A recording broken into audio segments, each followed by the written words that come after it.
del transporte pesado y el transporte público en Santa Cruz y en todo el país.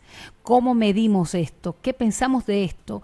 El juego de cintura del gobierno de poder llevar adelante una buena negociación. Hoy vamos a hablar brevemente con nuestro amigo economista, el licenciado Gary Rodríguez, quien nos acompaña hoy en la hora 13. Gary, ¿cómo le va? Buenas tardes y muchas gracias por su tiempo.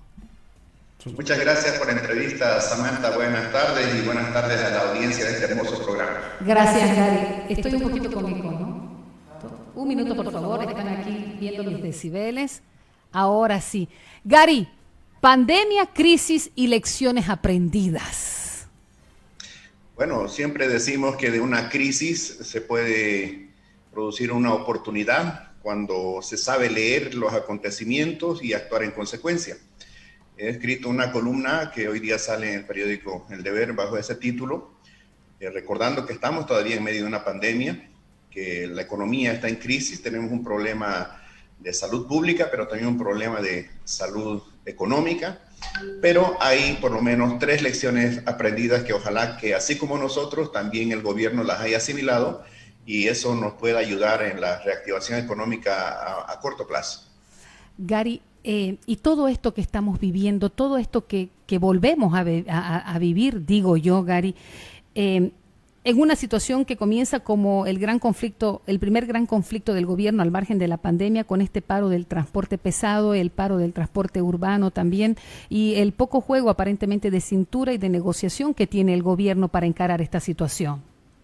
Así es, una situación conflictiva verdaderamente. No la primera, hay que recordar que el sector del transporte siempre ha solido imponer sus intereses a través de este tipo de medidas con las cuales por supuesto no estamos de acuerdo. Creemos que como institución lo hemos manifestado siempre así, una sociedad que se precie de civilizada, tiene normas, tiene instituciones que respetar, porque de otra forma se impondría la ley del más fuerte y eso nos llevaría a un caos, a una anarquía. Y esto que está pasando hoy día obviamente es una afrenta a la situación económica de las empresas, de los propios trabajadores, un menoscabo de sus derechos fundamentales de libre tránsito y de acceso al trabajo, con lo cual por supuesto nosotros no estamos de acuerdo. Hemos escuchado de parte del gobierno propuestas de solución coherentes, racionales, acorde a los tiempos que estamos viviendo, pero además a los 9 meses que han dispuesto todos los sectores para no pagar sus créditos, pero llega un momento obviamente que hay que honrar las obligaciones y reitero, pretender otros 6 meses de diferimiento para un sector en específico. Si el gobierno acepta eso, lamentablemente al día siguiente va a tener a todos los otros sectores con la misma petición y probablemente con este mismo tipo de argumento que es la fuerza, cosa que nosotros obviamente no estamos de acuerdo, ¿no? Entonces es una medida, la protesta que están llevando los transportistas de ambos sectores, entonces llega a ser una medida necia. Alejada de la realidad y de la racionalidad, porque hay que entender lo siguiente, Samantha. Durante 9 meses el sector financiero no ha recibido el pago de intereses o de capital. Sin embargo, ha estado pagando los intereses a los que han depositado sus dineros en la banca, por ejemplo. ¿Esto qué significa? Que ese delicado equilibrio que debe haber entre los activos y los pasivos del sistema financiero se puede quebrar en algún momento.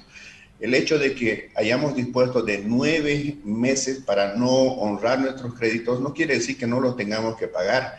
Por supuesto que todo el mundo sabía que íbamos a llegar a este momento y creemos de que extender 6 meses más puede hacerle mucho daño, no solamente a las instituciones financieras en sí, sino a la cultura del pago, porque obviamente la gente se va a acostumbrar a no pagar. Ahora, de que la situación es difícil, por supuesto, pero no solamente para los transportistas, hay que ser claros en esto. Y cuando el gobierno ofrece la posibilidad de un periodo de gracia por 4 meses, donde no se pagaría el capital, la posibilidad de reprogramación o de refinanciamiento, creo que es lo que está acorde al tiempo que estamos viviendo, reitero, pero además a la necesidad de reactivar la economía. Pero ¿y por qué el sector no lo está entendiendo así, Gary? Solamente están pensando solamente en ellos, no en el bien común. ¿Por qué no lo entienden así? sea, hay que preguntarles a ellos. Definitivamente ellos dicen que están muy golpeados, pero también los otros sectores están golpeados. La generalidad de los sectores han decrecido. Hay que ver el índice global de actividad económica al mes de octubre. Todos los sectores, incluyendo los establecimientos financieros, han caído en su actividad económica y solo 3 han quedado al margen de esta disminución: los servicios de administración pública, el sector de comunicaciones y el sector agropecuario. Lo que pasa es que como el sector de transporte tiene una espalda muy ancha en cuanto a su capacidad de presión, como estamos viendo ahora, lo que obviamente implica un problema, ¿verdad?, para la ciudadanía, y esta ha sido una suerte de negociación forzada que siempre ha llevado adelante este sector a lo largo de toda su existencia, lo está queriendo hacer ahora en su propio beneficio, cuando lo que nosotros creemos es de que por una parte se tiene que resolver de la manera como el gobierno ha planteado, con el periodo de gracia, con la posibilidad de refinanciamiento y reprogramación de los créditos, pero además ahí sí quisiéramos políticas del gobierno para reactivar rápidamente la economía y que la solución estructural a esta situación tenga que ver con más producción, tenga que ver con más carga, con más movimiento para el sector del transporte, y así mejorar su economía y también su capacidad de repago. ¿Cuál cree usted que sería una salida salomónica de parte del gobierno en esta reunión que ha convocado hoy en horas de la tarde a los transportistas? Creo que la que se está ofreciendo a la generalidad de los sectores, Samantha. O sea, si vamos a empezar a discriminar un sector de otro, y la decisión se va a producir por la capacidad de presión de un sector, como en este caso el de transporte, el día de mañana vamos a tener a los profesores, el día pasado vamos a tener a las universidades, y al final vamos a volver a un escenario no deseado de años anteriores, cuando nos las pasábamos cada día de conflicto en conflicto, y pasamos de un problema de poder administrar hoy un problema, una situación problemática que ya se hace más difícil de administrar.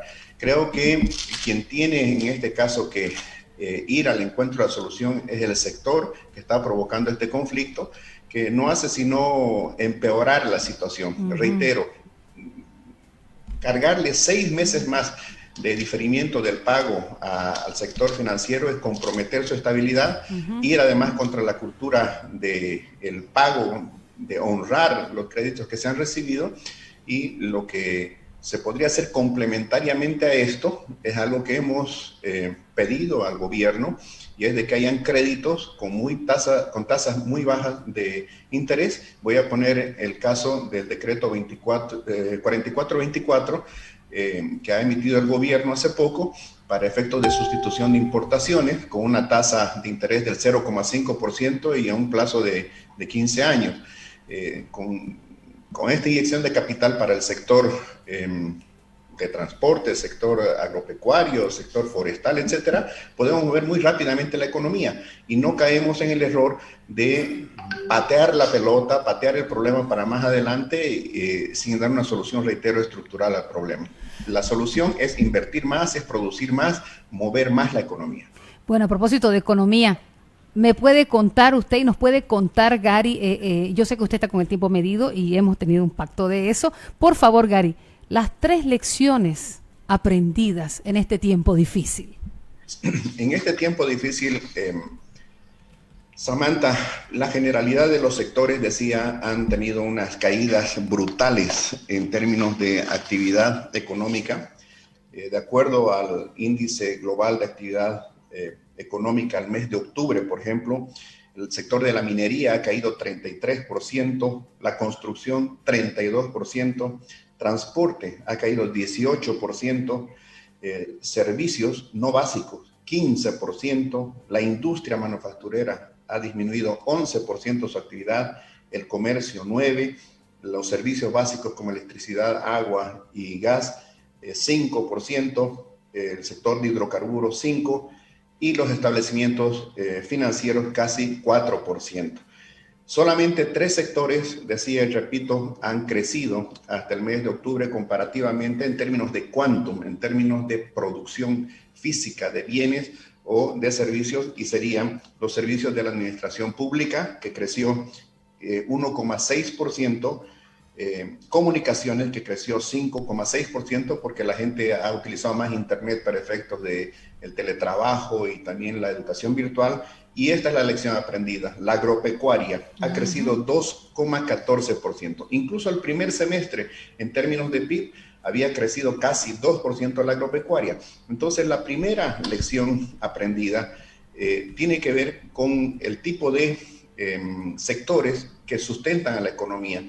Y, por ejemplo, en el campo que nosotros nos desenvolvemos, del comercio exterior, hemos visto una caída hasta el mes de noviembre de casi 2.000 millones de dólares, disminución en términos de valor de las exportaciones. Y dentro de esta, las exportaciones tradicionales, concretamente minería e hidrocarburos, han caído 31% en términos de valor y 6% en términos de volumen. ¿Qué quiere decir eso? Que la baja de los precios a nivel internacional, producto de este encierro que se ha dado en el mundo, el confinamiento o el lockdown, como se suele llamar, ha impactado negativamente sobre la generación de divisas para el país. Entonces, la primera lección aprendida: no es bueno depender de muy pocos productos, por ejemplo, gas natural, y de pocos mercados. Vendemos a 2 mercados, Brasil y Argentina. Les va mal a Brasil y Argentina, o cae el precio y caen nuestras exportaciones, y eso es lo que ha pasado. Los hidrocarburos cayeron 744 millones de dólares. Y en el caso de los minerales, vendemos media docena de productos: estaño, zinc, oro, plata, wolfram, a media docena de mercados, y resulta que esos mercados se contraen y perdemos 1.240 millones de dólares en la gestión pasada hasta el mes de noviembre. Primera lección aprendida: no podemos depender de recursos extractivos, no renovables, de pocos productos y de pocos mercados. Segunda lección aprendida: las exportaciones no tradicionales, principalmente las agropecuarias, agroindustriales, las agroexportaciones, en plena pandemia han crecido 17 millones de dólares, pese a que su volumen cayó en 8%. ¿Eso qué quiere decir? Que el mundo, pese a la crisis, pese al encierro, no dejó de comer. ¿Cierto? Pero alguien tenía que producir para que nosotros los bolivianos tengamos sus alimentos en nuestra mesa, nuestros productores agropecuarios. Samantha, ellos se enfermaron igual que nosotros. Yo particularmente puedo dar fe, he perdido muchos amigos del sector agropecuario que por hacer su trabajo han perdido la vida, y en algunos casos incluso matrimonios. Ahora, esta es la segunda lección aprendida. La posibilidad de producir más alimentos está dada, y tenemos que apostar por este sector que en estos 11 meses, entre enero y noviembre, además le deja a Bolivia una balanza agropecuaria positiva por 100 millones de dólares. Reitero, estamos hablando de una época de crisis. Tercera lección aprendida: dentro de las agroexportaciones hay un rubro que brilla con luz propia y se llama carne de res. Y aquí yo pregunto en el artículo, ¿de qué hubiera valido que el sector ganadero hubiera comprado tierras, hubiera plantado pastos, hubiera construido potreros, hubiera implementado frigoríficos, construido una cadena de frío, generado excedente de exportación más allá de las necesidades del mercado interno, si no hubiéramos tenido un mercado donde exportar? ¿Cierto? Primera pregunta. Segunda pregunta: ¿de qué hubiera valido que el gobierno, en su buen ánimo, hubiera ido a negociar aperturas de mercado de China, de Rusia, de Vietnam, etcétera? Hubiera hecho acuerdos, como muchos gobiernos han hecho acuerdos, pero no desarrollamos la oferta. Si no hubiera habido oferta, de nada hubiera valido ese esfuerzo. Entonces, tercera lección aprendida: ¿por qué las exportaciones de carne están brillando con luz propia ahora, sin que falte abastecimiento en el mercado interno, sin que el precio haya subido? Hemos generado 15.000 toneladas de venta por más de 60 millones de dólares. Samantha, en un año hemos hecho lo que hacíamos en 10 años. ¿Por qué? Porque hubo un trabajo sinérgico público-privado. Y esto es lo que hay que destacar, que ese trabajo que llevó años para erradicar lactosa, para negociar protocolos sanitarios, para que se certifiquen los frigoríficos acá en Santa Cruz y las áreas de producción, eso se hizo entre el sector público y privado de una forma amalgamada, ¿verdad? Con un mismo horizonte. Bien. Y el resultado lo hemos visto ahora. Entonces, la conclusión de esto: si queremos hablar de reactivación, tenemos que fijarnos en el sector agropecuario. y que ¿Esa el sería sector la tabla de salvación frente a este rebrote de pandemia o nueva normalidad? Se han perdido 289,000 empleos, Samantha, ese es el dato que teníamos hasta el mes de julio por causa de la cuarentena. Imagínense si nos llevan otra vez una cuarentena rígida. ¿Cuántos empleos más se van a perder y cuánto va a soportar la sociedad? Necesitamos generar mucho empleo y cuando decimos sector agropecuario, sector forestal, estamos hablando de efectos multiplicadores sobre la economía. No que el sector va a absorber a toda esa gente desempleada, pero sí va a haber tal cantidad de movimiento en el sector agrícola, pecuario, agroindustrial, ya sea para exportación o para sustitución de importaciones, que mucha gente por servicios conexos se va a ver empleada y ahí vamos a tener un gran movimiento en la economía. Exacto. Y no va a haber los problemas que hoy día estamos enfrentando. Esa es la tabla de salvación, bien decía usted.